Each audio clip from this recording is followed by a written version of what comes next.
우리 모두 하나님을 신뢰해야 된다는 것을 잘 알고 있습니다. 특히 힘들 때, 상황이 어려울 때 더욱더 하나님을 신뢰해야 된다고 우리가 잘 알고 있습니다. 그런데 그게 그리 쉽지가 않습니다. 때로는 그런 상황에 있을 때 세상에서 말하고 있는 그 지혜, 세상이 이렇게 하라고 한다. 내가 배운 것이 이런 건데 그것을 따라가는 것이, 그대로 행하는 것이 지혜라고 생각이 듭니다. 때로는 내가 직접 내 손으로 뭘 해야 된다고 생각이 들 때가 있는데 그게 지혜라고, 그렇게 하는 것이 잘하는 것이라고 생각이 들 때가 있습니다. 기도방에 들어가가지고 무릎 꿇고 기도를 하는 거, 이거 참 어리석은 일이 아닌가.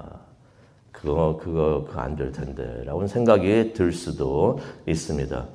하지만은 진정한 지혜란 무엇인가? 그러한 세상의 어떤 유혹도 다 물리치고 하나님만을 바라보면서 또 하나님이 오시기를, 임재하시기를 기다리는 것이 참 지혜가 되는 줄로 믿습니다. 하나님께서 예레미야서 29장 11절에 그런 말씀을 하시죠. 내가 너희를 위해 갖고 있는 계획들이 있다라고 말씀을 하십니다. 하나님이 계획이 없으신 게 아니에요. 뜻이 없으신 게 아니고요. 하고 계시고 있는 그런 일들이 있습니다. 근데 그 계획들은 평안을 위한 것이지 재앙을 위한 것이 아니라라고 말씀을 하십니다. 너희에게 미래와 소망을 주기 위한 것이다 라고 말씀을 하셨습니다. 이 말씀 믿으십니까? 네, 우리가 믿기를 바랍니다. 믿고 하나님을 신뢰하기를 원합니다. 하나님이 하시기를, 하나님이 임재하시기를, 하나님께서 일하시고 계신다고 하셨는데 그 일을 잘 하실 것을 우리가 신뢰하기를 원합니다.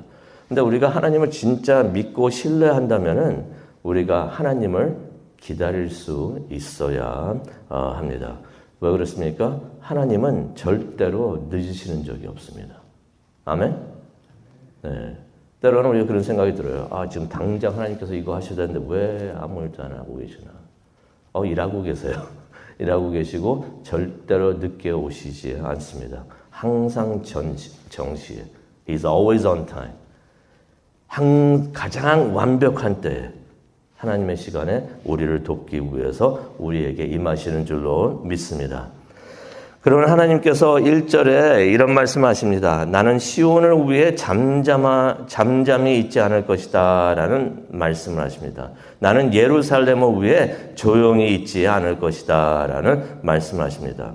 여기서 나오는 시온과 예루살렘은 이스라엘 민족도 말을 하고 있지만은 하나님께 소망을 둔 사람들을 말하고 있는 것이에요. 하나님을 기다리는 사람들, 하나님을 신뢰하고 하나님을 기다리고 있는 사람들을 의미를 하는데 그 사람들에 대해서 하나님께서 말씀을 하십니다. 하나님께서 그들을 위해서 지금 일하고 계신다는 것입니다. 그러면서 약속을 하십니다. 나는 절대로 내가 일하는 것을 쉬지 않을 것이다. 하나님의 사람들을 위해서 계속 말씀을 하실 것이고 하나님의 사람들을 위해서 계속 일하실 것이다 라고 말씀을 하십니다. 이게 그의 약속입니다. 근데 언제까지 계속 일한다고 하시나요? 1절에 보니까 시온의 정의가 빛나고 예루살렘의 구원이 횃불처럼 타오를 때까지 하나님께서 계속 일을 하신다는 것입니다. 무슨 말입니까? 시온의 정의가 세상에 다 알려질 때까지.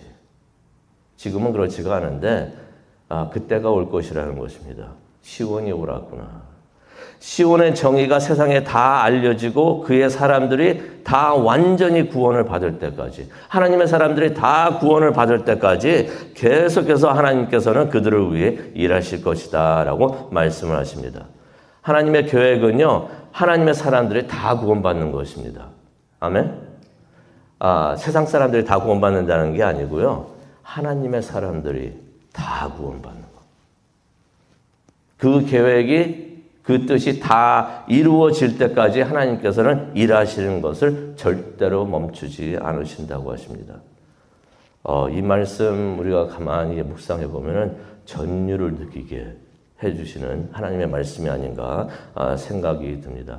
하나님께서는 하나님의 구원하고자 하는 사람, 하나님께서는 지켜보시고 사랑하는 사람, 그 다음에 구원을 받아야 하는 모든 사람들은 한 사람도 빠짐없이 다 구원받게 해주신다는 것이에요. 그것을 위해서 하나님께서는 일을 하신다는 것입니다. 한 명도 낙오자가 없고 한 명도 실패하는 사람이 없을 것이라는 것입니다. 비록 그들이 지금은 힘든 일을 겪고 있어도 하나님께서는 반드시 그들을 챙겨주셔서 그들이 승리하는 사람들이 되고 승리하는 교회가 될 수 있도록 하나님께서 그렇게 해주신다는 말씀입니다. 이 말씀 믿고 신뢰하시기 바랍니다. 아멘. 그래서 이 말씀이 위로가 되고 우리에게 격려가 되기를 원합니다. 그러면서 하나님께서 2절을 보니까 새 이름을 주신다고 하십니다. 이름에 대해서 좀 얘기하고 싶은데 시간이 그래서 길게는 말씀을 못 드리고 이름이 참 중요한 것 같아요. 그래서 성경에 나오는 이름들 우리가 잘 기억하기를 원하는데 한 부분을 보면은 성경에서 나오는 이름들을 보면은 그 사람의 과거와 미래를 볼 수가 있구나 하는 것을 우리가 깨닫게 됩니다. 이스라엘만 예를 들어서 보더라도 이스라엘의 옛 이름이 뭐였나요? 야곱이었죠. 야곱이란 말을 그 이름의 그 내용을 우리가 풀이를 해보면은 남을 속이고 뒤에서 등치는 사람이나 그런 의미의 이름이 됩니다. 당시에는 야곱이 진짜로 그런 삶을 살았어요. 다시 말해서 사기꾼이었죠. 그런데 야곱이 하나님을 만나고 그 새 이름을 이제 얻게 되는데 그 새 이름이 이스라엘이었던 것이에요. 그래서 이스라엘 민족이 이스라엘이 된 게 야곱의 후손들이라는 의미가 있는 것입니다. 그래서 그 이스라엘이란 이름을 받았는데 그래서 야곱이 이전에는 사기꾼이었는데 이제는 승리하는 하나님의 사람이 되었던 것이에요. 하나님께서 그를 믿고 신뢰하는 사람들에게는 새 이름을 주신다고 하십니다. 그들이 시련을 겪고 있을 때는 세상이 그들을 보면서 4절입니다. 버림받은 사람이다. 하나님께로부터도 버림받은 사람이다. 세상으로부터 버림받은 사람이다. 낙오자다라는 그러한 그런 이름으로 불리게 되는데 하나님께서 그들에게 새 이름을 주신다고 하십니다. 새 이름을 주시는데 하나님께서 주시는데 그 이름이 무엇인가? 헵시바라는 이름인 것이에요. 어떤 의미가 있냐면 하나님이 기뻐하는 사람이다라는 의미가 있는 것을 우리가 4절을 통해서 우리가 보게 됩니다. 이스라엘이 이전에는 영적 간음을 통해서 간음을 행해가지고 주님으로부터 버림을 받았어요. 잠시 동안 버림을 받았는데 이혼을 당한 것은 아니에요. 하지만 하나님과 다시 합해지면서 하나님께서 기뻐하시는 여인이 되는 것을 이스라엘이 그러한 민족이 되는 것을 우리가 보게 됩니다. 이 말씀을 통해서 하나님께서 구원을 해주시고 회복을 해주시는 그러한 것을 우리가 보게 되는데요. 하나님을 신뢰하고 하나님을 기다렸더니 이러한 큰 축복을 받게 되는구나. 새 이름을 얻게 되고 승리하는 하나님이 기뻐하시는 사람이 되는구나 하는 것을 우리가 깨닫게 됩니다. 그런데 우리가 한 가지 오늘 말씀을 통해서 보기를 원하는데요. 하나님께서는 우리에게 축복의 약속을 선물로 주십니다. 많은 하나님의 말씀들을 우리에게 주시는데 오늘 말씀도 이게 축복의 선물이 됩니다. 이 약속들 하나님께서 많은 약속들을 주시는데 그 약속들에는 우리들의 이름이 적혀 있는 것이에요. 아무개에게 주는 선물이다. 하나님께서 그러시면서 우리에게 말씀을 주시는 줄로 믿습니다. 그런데 그것을 우리가 좀 깊게 생각하기를 원하는데요. 그걸 우리 이름이 적혀 있다고 다 우리 것이구나. 그게 아니라는 것을 우리가 깨닫게 돼요. 우리가 그거를 또 받아들여야 된다라는 것을 우리 것으로 만들어야 된다는 것을 우리가 깨닫게 됩니다. 이게 도대체 무슨 말인가? 제가 설명을 드리겠는데요. 오늘 말씀 계속해서 보기를 원합니다. 하나님께서 6절을 보니까 내가 내 성벽 위에 파수꾼을 세워두었다라는 말씀하십니다. 파수꾼이라는 것은 어떤 사람들을 의미하면 성벽 위에 있으면서 적이 오고 있나 안 오고 있나 그것을 지키는 그 성을 지키는 사람들이 됩니다. 그래서 항상 깨어 있어야 하고요. 잠을 자면 안 됩니다. 근데 하나님께서 우리 성벽 위에 파수꾼을 세워 두셨다고 하십니다. 우리 가정 성벽 위에, 또 우리 교회 성벽 위에, 우리 지역사회 성벽 위에, 우리 도시와 나라 성벽 위에 파수꾼을 세워 두신 줄로 믿습니다. 이 사람들은 누구인가? 우리와 우리 가정과 교회를 위해서 기도하라는 하나님께서 주시는 그 마음의 부담감을 가지고 있는 사람들이에요. 그 부담감을 가지고 있어서 기도 안 하면 마음이 불편해요. 그래서 교회에 나와서 또 있는 곳에서 가정을 위해서, 교우들을 위해서, 교회를 위해서, 이 지역사회를 위해서, 나라를 위해서 기도하고 있는 사람들이 있습니다. 그 사람들이 바로 하나님께서 세워두신 파수꾼이 되는 줄로 믿습니다. 혹시 성도님은 다른 사람을 위해서, 교회를 위해서 기도하고 싶은 마음의 부담감이 있으십니까? 그러면 하나님께서 성도님을 파수꾼으로 세워주신 것이에요. 그러면은 6절에 이런 말씀이 있습니다. 밤이나 낮이나 잠잠하면 안 된다라고 말씀하십니다. 쉬지 말고 계속해서 기도하라는 하나님의 말씀입니다. 그런 부담감이 있으시면, 그런 burden이 있으시면, 마음의 burden이 있으시면, 누구에게 이러한 힘든 일이 있습니다 하면은 하나님 하면서 그 사람을 위해서 기도하고, 마음이 있는 분들, 교회를 위해서 기도하고 싶은 마음이 있는 분들, 다른 사람들 아니에요.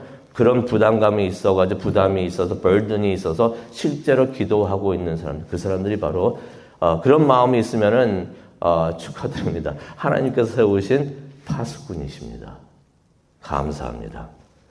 그런데 7절에 보니까 하나님께서 이런 말씀도 하십니다. 그러니까 그런 사람들은 쉬면 안 된다고 말씀하시는데 7절에 이런 말씀도 하십니다. 그로 쉬지 못하시게 하라라는 말씀이 나옵니다. 이게 존댓말이 나와요.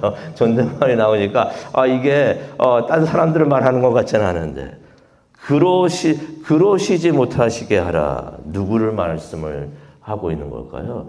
누구를 쉬지 말게 하라는 것일까요? 하나님을 쉬지 말게 하라는 것이에요.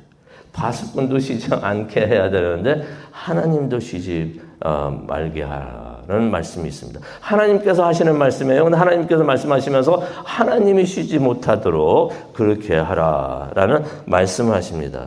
무슨 말이냐면 어떤 의미가 있냐면 하나님께서 약속하신 것들이 있어요. 말씀하신 것들이 있습니다.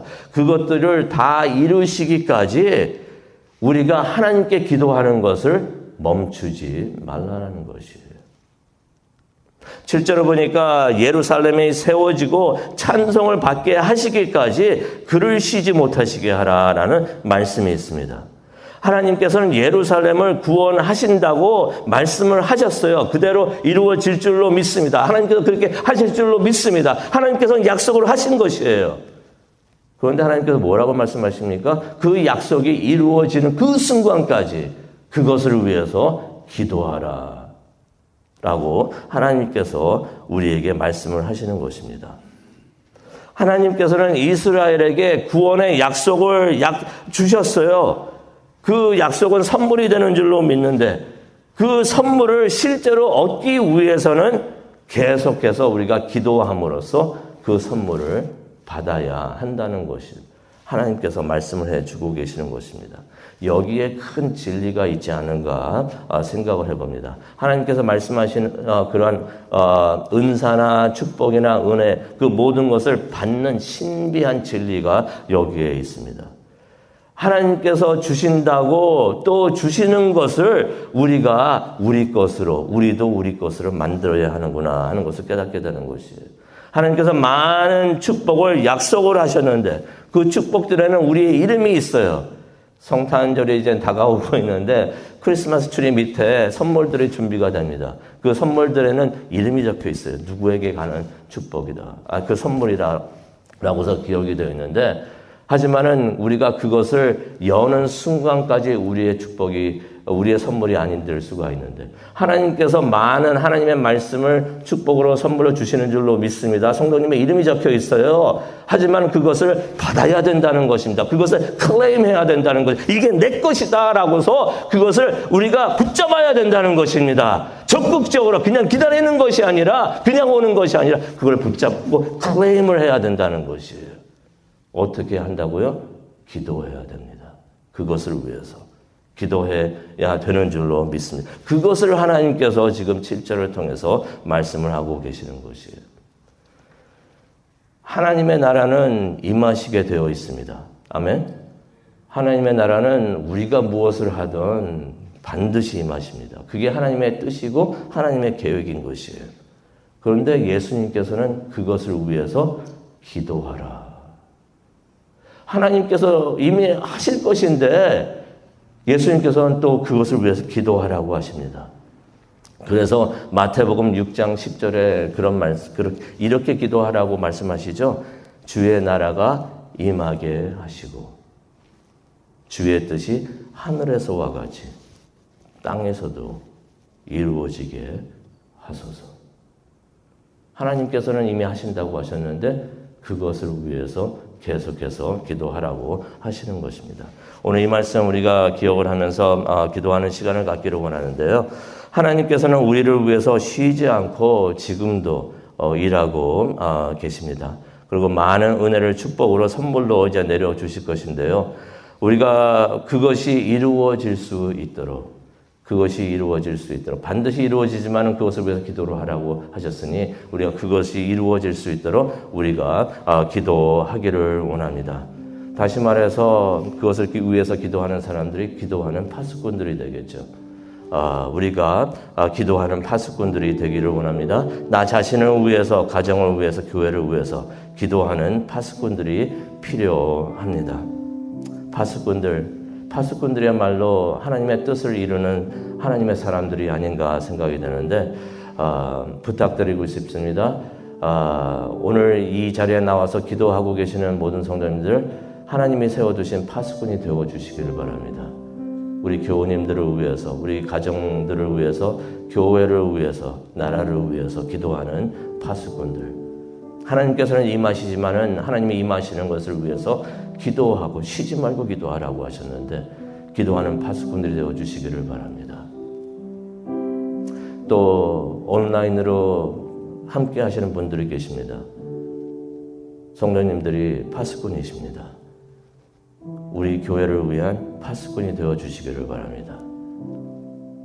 하나님의 뜻이, 하나님의 나라가 이루어지는 그런 축복이 우리 모두에게 임하시기를 간절히 축원합니다. 기도하시겠습니다. 하나님께서는 하나님께서 원하시는 것을 위해서 일하고 계십니다. 하나님의 뜻, 하나님께서 다 이루어 주시는 줄로 믿습니다. 하지만 그것이 다 이루어지는 그 순간까지 그것을 위해서 하나님을 쉬지 말게 하라는 것은 하나님께 그것을 기도하라는 뜻인 줄로 믿습니다. 하나님의 나라와 하나님의 뜻을 위해서 하나님이 일하고 계시는 것을 위해서 기도하는, 쉬지 않고 기도하는 우리 모두가 되게 하여 주시옵소서. 이 시간 기도하기를 원합니다. 하나님, 성령님께서 우리의 기도를 인도하여 주셔서 하나님의 뜻과 나라가 우리의 삶과 우리 가정과 교회 안에서 이루어지는 것을 위해서 기도하는 우리 모두가 되게 하여 주시옵소서. 감사합니다. 예수님의 이름으로 기도합니다. 아멘.